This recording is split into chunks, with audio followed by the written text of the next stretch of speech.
더불어민주당 현역 의원들이 경선에서 잇따라 탈락했습니다. 정치개혁을 바라는 유권자의 뜻이 반영됐다는 의견도 있지만 여론조사 방식에 대한 논란도 커지고 있습니다. JTBC 전주방송의 총선 기획보도, 20대 국회를 일하는 국회로 바꾸기 위해서는 무엇이 필요한지 살펴봤습니다. 전주시가 주민을 직접 찾아가 복지 혜택을 주는 동네복지 사업이 호응을 얻고 있지만 과제가 적지 않습니다. 자동차 전용 도로가 관통하면서 두동강단 마을이 이번에는 철도 공사로 다시 쪼개질 위기에 놓였습니다.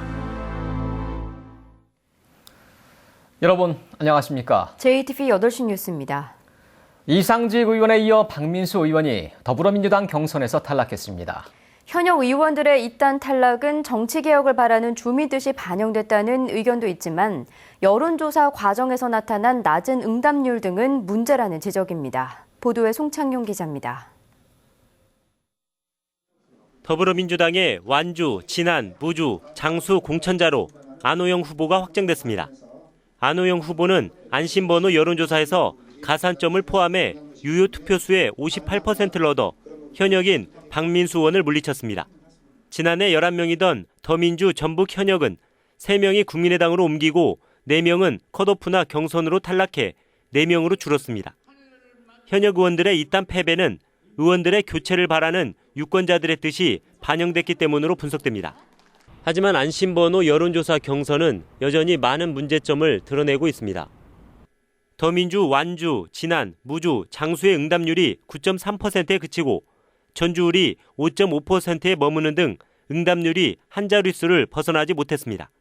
다른 정당 후보의 지지자들이 본선에서 상대하기 쉬운 후보자를 일부러 뽑는다는 역선택 논란도 큽니다. 그런 부분 때문에 상당히 고민을 실제로 한 건 사실입니다. 이제 그런 부분이 얼마큼 작동했는지는 확인을 할 수는 없는데요.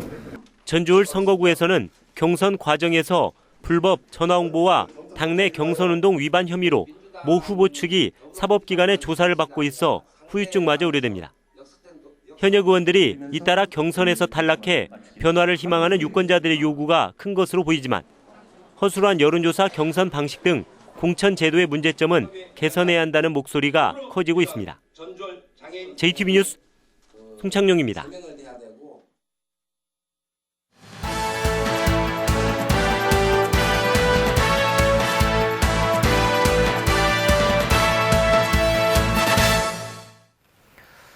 전주방송과 전북선관위가 정책선거를 유도하기 위해 준비한 기획보도 금배지의 조건입니다. 20대 국회를 일하는 국회로 바꾸려면 유권자들이 의정활동 평가에서 부진한 의원을 심판해야 됩니다. 김철 기자가 보도합니다. 법률소비자연맹이 19대 국회의원들의 4년 의정활동을 종합평가한 보고서입니다. 이번 평가는 국감우수의원 선정 횟수와 통과법안 공동발의 건수, 본회의 재속률과 상임위 출석률 등을 반영했습니다. 1위를 한 의원은 95.42점이지만 꼴찌를 한 의원은 22.38점으로 낮습니다. 구체적으로 살펴보면 더 실망스럽습니다. 자신이 발의한 법안 표결에 반대를 하거나 기권을 한 사례는 607건이나 됩니다. 별다른 성과가 없다고 비판을 받는 국회 윤리특위는 회의를 열 때마다 시간당 2,400만 원을 사용해 예산 낭비 논란이 일고 있습니다.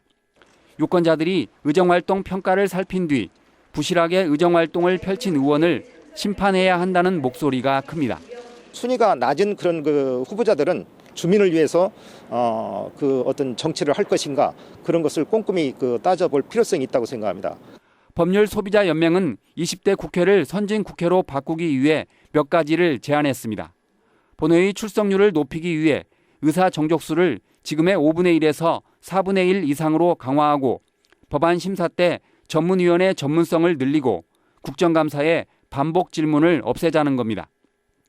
이런 것들이 지켜지지 않는다면 선진국회로 가는 방향이 아주 요원할 것 같습니다. 국회의원의 가장 중요한 업무는 입법활동과 예산안 심의를 꼼꼼히 하는 성실한 의정활동입니다. JTBC 뉴스 김철우입니다.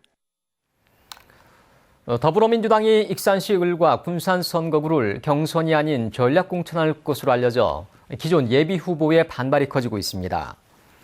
더불어민주당은 현역 의원이 공석인 익산시 을과 군산 선거구에 전 청와대 수석과 모 대학 교수를 검토하는 것으로 알려졌습니다. 하지만 익산시 을과 군산에서 경선을 준비하는 기존 예비 후보들은 특정인을 위한 전략 공천을 중단하고 경선을 실시하라고 촉구했습니다. 새누리당이 4.13 총선을 지휘할 중앙선거대책위원장으로 군산 출신의 경제 전문가인 강봉균 전 재정경제부 장관을 추진하고 있습니다. 강 전 장관은 새누리당에서 선대위원장을 맡아달라는 제안을 받았다며 수락 여부를 고민하고 있다고 밝혔습니다. 새누리당의 이 같은 전략은 지난 대선 때 박근혜 대통령을 도왔다가 지금은 야당 대표가 된 김종인 더불어민주당 비상대책위원장을 견제하려는 카드로 해석됩니다. 전주시가 주민을 직접 찾아가 복지 혜택을 주는 동네복지 사업이 호응을 얻고 있습니다. 하지만 운용 인력의 안정적인 확보 등 전면 확대를 위해서는 과제가 많습니다. 권대성 기자입니다. 주민센터 소속 동네복지 담당 직원 2명이 홀로 사는 70대 할머니의 집을 찾았습니다. 먼저 수시로 찾아와 지원 가능한 복지 제도를 안내하고 챙겨주면서 할머니는 다양한 혜택을 받고 있습니다. 집 문제 같은 경우는 어차피 지금 어머님 기초생활 수급자시기 때문에 LH 연계해서 충분히 그 가정에 들어갈 수 있는데 그런 거 생각지도 안 했어요. 근데 이게 머리를 이렇게 길을 해줘갖고 길을 만들어줘갖고 이렇게 도움을 받고 살아요. 너무 행복해요 지금은. 전주시는 동네복지 사업을 지난해부터 6개 주민센터에서 시범 실시하고 있습니다. 하지만 아직 33개 주민센터 모두로 확대할지는 결정하지 못하고 있습니다. 먼저 주민센터 한 곳당 2명씩인 민간 인력의 인건비 확보가 만만치 않습니다. 비정규직 신분과 낮은 임금 탓에 채용마저 쉽지 않습니다. 이미 사업 시작 때부터 채용난을 겪었고 중도에 그만둔 비율은 25%나 됩니다. 구청과 보건소, 사회복지관 등 기존 복지 조직과 기능이 일부 겹치는 문제도 풀어야 합니다.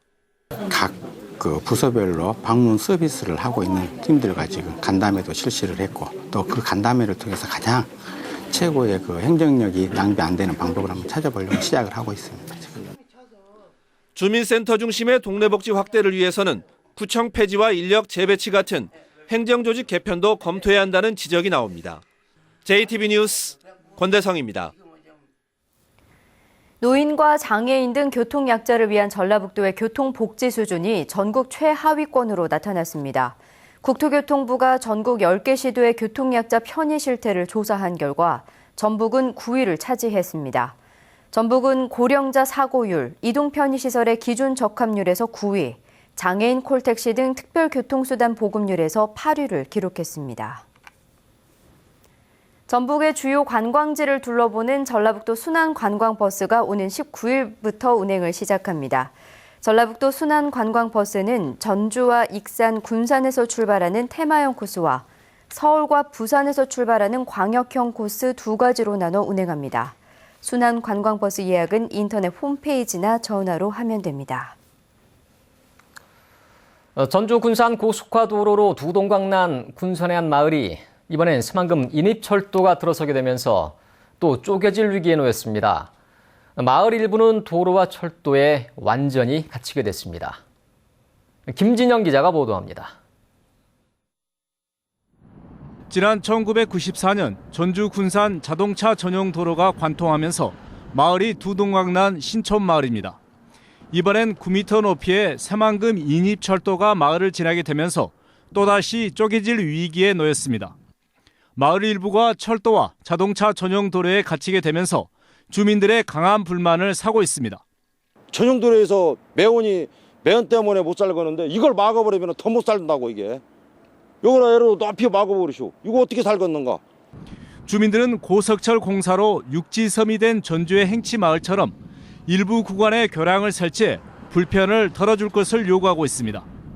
송전탑과 철도와 산업도로로 마을이 3등분, 4등분으로 쪼각이 나는데 그 부분에 앞 입구 쪽만이라도 교량화로 해주신다면 그 부분이 마을의 숨통을 트인 길이고. 하지만 철도시설공단은 적정성과 경제성 등을 검토해 설계에 반영한 데다 토지 보상까지 끝나 주민 요구를 받아들이기 어렵다는 입장입니다. 군산시랑 여러 방면을 검토를 하고 있어요. 검토 단계에 있다는 것만 말씀드릴 것밖에 없네요. 주민들은 생활권을 지키기 위해서라면 공사를 막는 등 모든 수단을 강구하겠다는 입장이어서 갈등이 깊어질 것으로 보입니다. JTB 뉴스 김진영입니다. 유네스코 인류 무형유산으로 지정된 농악을 발송하기 위해 다양한 사업을 추진합니다. 전라북도는 지난해 농악 기록화 사업을 한 데 이어 올해는 익산과 정읍 등 7개 시군에 전승학교를 한 곳씩 지정해 운영하기로 했습니다. 내년엔 전승학교를 전 시군으로 확대하고 전북 농악단 토요 상설 공연을 열기로 했습니다. 한옥마을 내 불법 건축 행위에 대한 처벌이 강화됩니다. 전주시는 한옥마을에서 불법 건축 행위가 적발되면 1년에 한 차례만 부과하던 이행강제금을 2차례까지 부과하기로 했습니다.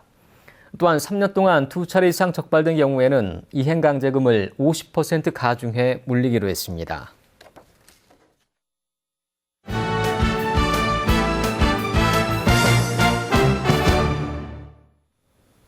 전주 KCC가 모레 전주에서 고양 오리온과 챔피언 결정전 1차전을 갖습니다. 익산시청 펜싱부가 올해 첫 전국대회 남녀단체전에서 동반 우승을 차지했습니다. 스포츠 소식 정원희 기자입니다. 프로농구 챔피언 결정전이 모레부터 시작합니다. 5년 만에 챔피언 결정전에 오른 전주 KCC는 홈에서 고양 오리온과 1차전을 갖습니다. 최고의 전력을 자랑하는 두 팀은 정규 시즌에서 3승 3패를 기록했습니다. 1차전 승리팀의 우승 확률이 73%를 넘는 만큼 치열한 승부가 예상됩니다. 기회가 있으니까 기회 왔을 때 잡아야 된다 생각하고요. 그러면 좀 오리온스가 이제 강한 팀이니까 좀 준비 같은 걸 잘 해서 우승할 수 있도록. 2차전은 다음 주 월요일 전주 실내체육관에서 열립니다. 익산시청 펜싱부가 제45회 회장배 전국 남녀 펜싱대회 남녀 단체전에서 동반 우승했습니다. 여자 사부르 개인전에서 은메달을 따는 등 올해 첫 전국대회에서 기분 좋은 출발을 냈습니다. 초반에 좀 첫 시합이다 보니까 좀 긴장감이나 그런 것 때문에 좀 힘들었는데 다행히도 똘똘 뭉쳐서 역전승으로 이긴 뒤에 그 후로는 이제 다 평탄하게 출발한 것 같습니다. 군산 남초등학교 야구부가 오는 5월에 열리는 전국 소년체전 초등부 전북 대표로 선발됐습니다. 군산 남초는 지난해 1차 선발전에 이어 2차 선발전에서도 모든 경기를 콜드게임으로 이기며 우승했습니다. 제36회 전북 교육감배 태권도 대회가 모레부터 이틀 동안 부안에서 열립니다. 이번 대회는 모두 500여 명의 선수들이 출전해 실력을 겨룹니다. JTB 뉴스 정원익입니다. 올해 외국 투자 기업이 잇따라 공장을 준공하고 본격 가동합니다. 다음 달에는 한일 합작 기업인 삼양파인 테크놀로지가 군산 공장을 가동하고 7월에는 일본 기업 도레이가, 12월에는 벨기에 기업 솔베이가 각각 새만금 공장을 준공합니다. 전라북도는 이들 기업의 투자 규모가 5천억 원이 넘어 고용 창출과 기술 이전 등 파급 효과가 클 것으로 기대했습니다. 올해 중소기업 특성화고 인력 양성사업 지원학교에 전북에서는 6곳이 선정됐습니다.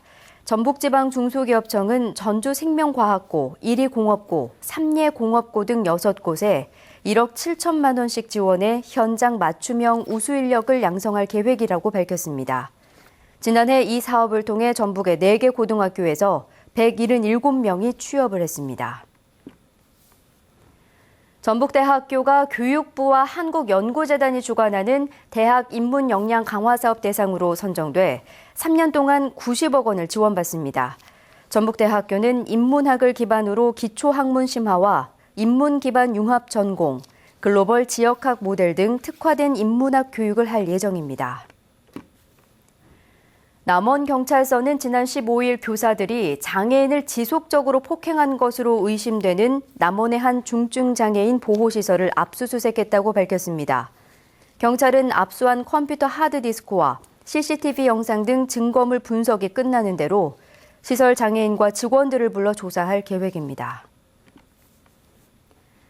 군산경찰서는 기름 오염 사고 보상금 등 수억 원을 가로챈 혐의로 군산의 한 어촌계장 60살 장모 씨를 불구속 입건했습니다.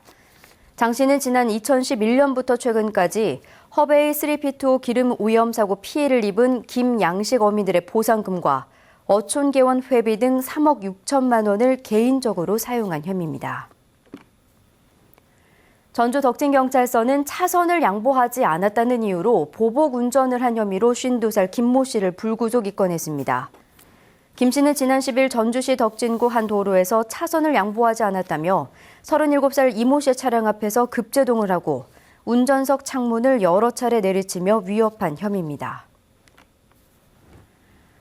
전북은 오늘 정읍이 19.2도, 전주는 18.9도까지 올랐습니다. 밤 늦게부터는 비가 내리기 시작해 내일 오후까지 이어지겠습니다. 예상 강우량은 5에서 30mm입니다. 비와 함께 안개가 끼는 곳이 많아 주의가 필요합니다. 내일 아침 최저기온은 7도에서 9도, 낮 최고기온은 14도에서 16도로 오늘보다 낮겠습니다.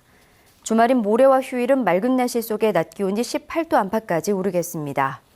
전주기상지청은 주말부터 당분간 일교차가 10도 이상 크게 벌어질 것으로 내다봤습니다.